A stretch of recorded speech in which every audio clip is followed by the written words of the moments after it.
हरे कृष्णा हरे राम ओम बृहस्पति देवाय नमः। आज की इस वीडियो में आप सुनने वाले हैं गुरुवार व्रत कथा। गुरुवार व्रत कथा सुनने से भगवान विष्णु माता लक्ष्मी की असीम कृपा हमें पड़ती है, इसलिए सभी को व्रत कथा अवश्य सुननी चाहिए।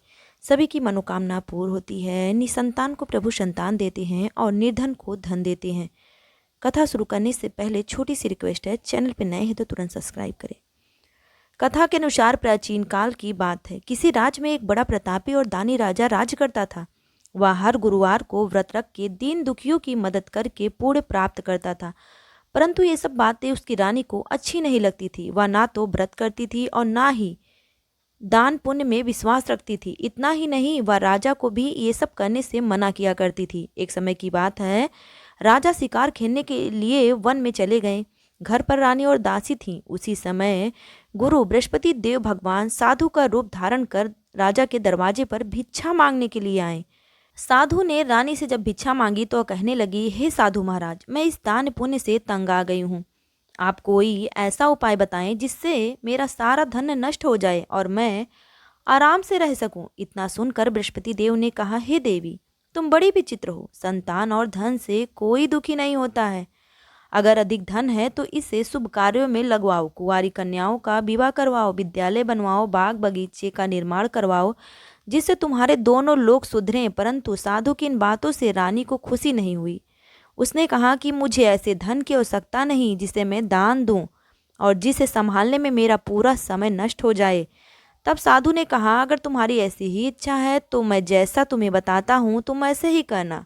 गुरुवार के दिन तुम घर को गोबर से लीपना, अपने बालों को पीली मिट्टी से धोना, राजा से हजामत बनाने को कहना, भोजन में मांस मदिरा का प्रयोग करना, कपड़े धोबी के यहाँ धुलने के लिए देना। इस प्रकार 7 बृहस्पतिवार करने से तुम्हारा सारा धन संपत्ति नष्ट हो जाएगा। इतना कहकर साधु के रूप में बृहस्पति देव अंतर्ध्यान हो गए। साधु के अनुसार कही बातों को पूरा करते हुए रानी को केवल 3 ही बृहस्पतिवार बीते थे कि उसका समस्त धन नष्ट हो गया। भोजन के लिए राजा का परिवार तरसने लगा। तब एक दिन राजा ने रानी से बोला, हे रानी, तुम यहाँ रहो, मैं दूसरे देश जाता हूँ, क्योंकि यहाँ पर सभी मुझे पहचानते हैं, जानते हैं, इसलिए मैं यहाँ कोई छोटा कार्य नहीं कर सकता। ऐसा कहकर राजा दूसरे देश चला गया। वहाँ पर जंगल से लकड़ी काट कर लाता और शहर में बेचता। इस तरीके से वो अपना जीवन व्यतीत करने लगा। इधर राजा के प्रदेश चले जाने से रानी और उनकी दासी दुखी रहने लगी। एक बार जब रानी और दासी को 7 दिन बिना भोजन के रहना पड़ा तो रानी ने अपनी दासी से कहा, हे दासी, पास ही के नगर में मेरी बहन रहती है। वह बड़ी ही धनवान है। तू उसके पास जा और 5 सेर बेझर मांग कर ले आ। कुछ दिनों के लिए गुजारा हो सकेगा। उसकी दासी उसके बहन के पास गई। उस दिन गुरुवार का दिन था। रानी की बहन उस समय बृहस्पतिवार का व्रत कथा सुन रही थी।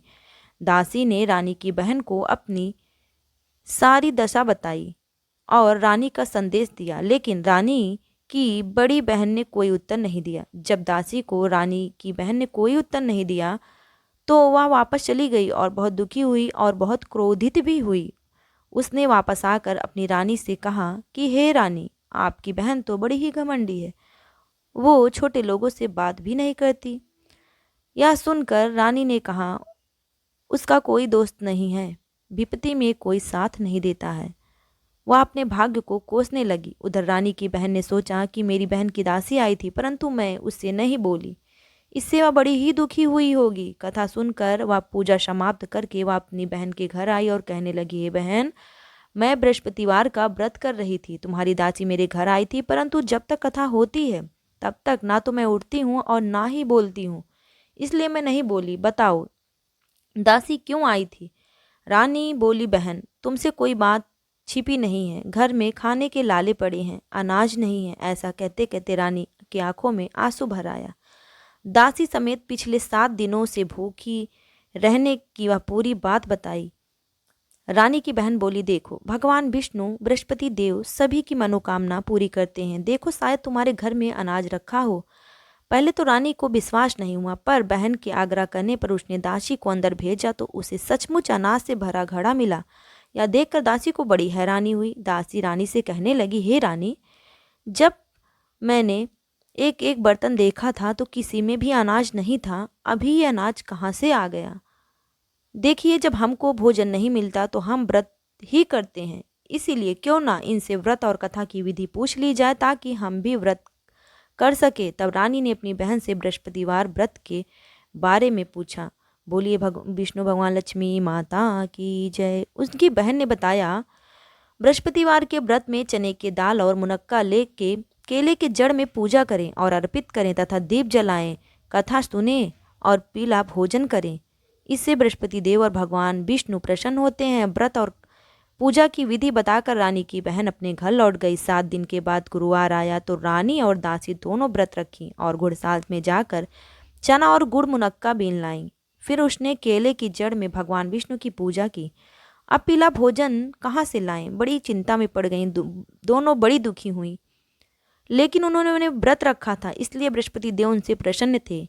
वह एक साधारण व्यक्ति का रूप धारण कर 2 थालों में पीला भोजन दासी को दे गए। भोजन पाकर दासी बड़ी प्रसन्न हुई, फिर रानी के साथ मिलकर भोजन को ग्रहण की। उसके बाद वह सभी गुरुवार को व्रत और पूजा करने लगी। बृहस्पति देव की कृपा से उनके पास फिर पहले की तरह धन संपत्ति आ गया, परंतु रानी फिर पहले की तरह आलस्य करने लगी। तब दासी बोली, देखो रानी, पहले भी इस प्रकार आलस्य करती थी, तुम्हें धन के रहने से कष्ट होता था, इस कारण सभी धन नष्ट हो गया था। अब जब बृहस्पति देव की कृपा से हमें धन मिला है तो तुम पहले की तरह फिर आलस्य करने लगी हो। रानी को समझाते हुए दासी कहने लगी कि बड़ी मुसीबतों के बाद हमने यह धन पाया है, इसलिए हमें दान पुण्य करना चाहिए। भूखे मनुष्य को भोजन करवाओ, धन को शुभ कार्यों में खर्च करो, इससे तुम्हारे कुल का यश बढ़ेगा, स्वर्ग की प्राप्ति होगी और पितृ भी प्रसन्न होंगे। दासी की बात मानकर रानी ऐसा करने लगी और धन को शुभ कार्यों में खर्च करने लगी। इससे पूरे नगर में उसका यश बढ़ने लगा। बृहस्पतिवार व्रत कथा के बाद श्रद्धा के साथ आरती की जानी चाहिए। इसके बाद प्रसाद बांट के उसे ग्रहण करना चाहिए।